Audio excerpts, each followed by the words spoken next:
Now अब हम यहाँ पे डिस्कस करेंगे क्वेश्चन नंबर 5 और क्वेश्चन नंबर 5 हमारे पास prove that the perpendicular at the point of contact to the tangent to a circle passes through the center। और हमारे पास यहाँ पे है गिवन एक सर्कल है और है हमारे पास एक perpendicular at the point of contact और प्रूव करना है वो जो परपेंडिकुलर है वो पास करता है centre through the centre, it passes perpendicular passes through the centre. या फिर हम इन अदर वर्ड्स में ये बोल सकते हैं we have to prove that O is the centre of circle. और सबसे पहले हम यहाँ पे इसकी फिगर ड्रा करते हैं और ये मान लीजिए ये हमारे पास सर्कल है और दिस इज़ परपेंडिकुलर और ये हमारे पास टेंजेंट। सो ये हमारे पास एक सर्कल है और ये है हमारे पास perpendicular at the point of contact और हमने ये प्रूव करा ये जो परपेंडिकुलर ये पासेस थ्रू द सेंटर। या फिर हम यहाँ पे ये बोल सकते हैं O is the centre of circle. तो सबसे पहले हम यहाँ पे गिवन लिखते हैं। सो ये हमने यहाँ पे लिखा है ए सर्कल इन विच ये जो है A B is the tangent and ये है O A is perpendicular on A B और ये यहाँ पे 90 आएगा। और प्रूव हमने ये करना है perpendicular passes through the centre या फिर O is the centre of circle.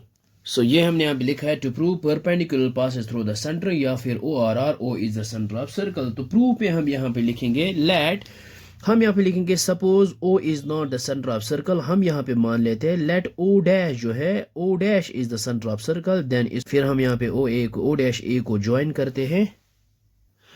So ये हमने यहाँ पे प्रूफ में लिखा है suppose O is not the centre of circle let O dash is the centre of circle और फिर हमने यहाँ पे ज्वाइन किया है ओ डैश ए को। तो हम यहाँ पे by the method of contradiction से इसको प्रूव करते हैं।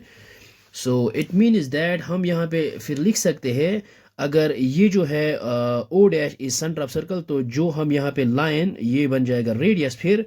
सो ये यहाँ पे बन जाएगा angle at the point of contact. So it means that तो ये आएगा यहाँ पे 90। तो हम यहाँ पे लिख सकते हैं therefore angle O dash A B which is equal to 90 और इसको हम यहाँ पे लिखते हैं इक्वेशन फर्स्ट और रीजन ये है angle at the point of contact जो है वो यहाँ पे बन जाएगा 90। We know that angle at the point of contact होता है 90 के बराबर बाय थ्योरम 10.1।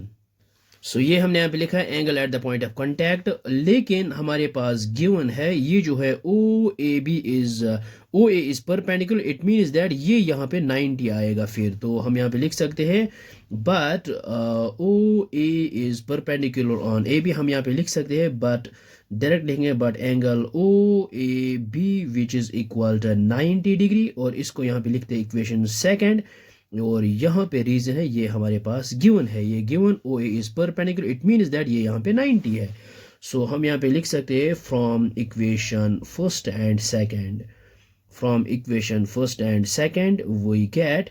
और यहाँ पे देखेंगे फ्रॉम फर्स्ट एंड सेकंड तो राइट हैंड साइड है इक्वल तो ऑब्वियसली लेफ्ट हैंड साइड भी इक्वल होंगे। सो हम यहाँ पे लिख सकते हैं therefore angle O dash A B which is equal to angle O A B. तो इसका जब हमने इनको कंपेयर किया है if right hand side are equal then there left hand side are equal तो it means that O dash A B is equal to O A B. So ये यहाँ पे इम्पॉसिबल है बिकॉज वी नो दैट देखो यहाँ पे ये angle जो है ओ डैश ए बी ये इसके बराबर नहीं होगा। तो यहाँ पे कंट्राडिक्शन आई है और ये इसके बराबर तब होगा जब O and O dash coincide करेंगे। तो हम यहाँ पे लिख सकते हैं हियर इज कंट्राडिक्शन और सपोजिशन इज रॉन्ग। जो हमने सपोज किया था O is not the centre of circle so it means that O is the centre of circle. So ये हमने यहाँ पे लिखा है but this is impossible other than O and O dash coincides, here is contradiction और supposition is wrong, O is the centre of circle और we can say perpendicular passes through the centre. तो ये हमने यहाँ पे बताया है क्योंकि ये जो एंगल है ओ डैश ए बी ये इसके बराबर नहीं होगी और ये तब होगी इसके इक्वल जब O dash and O will coincide. तो यहाँ पे हमने इसको प्रूव किया है perpendicular pass through the centre. So I hope आपको ये समझ में आया होगा, ये बहुत ही आसान है। So thanks for watching this video.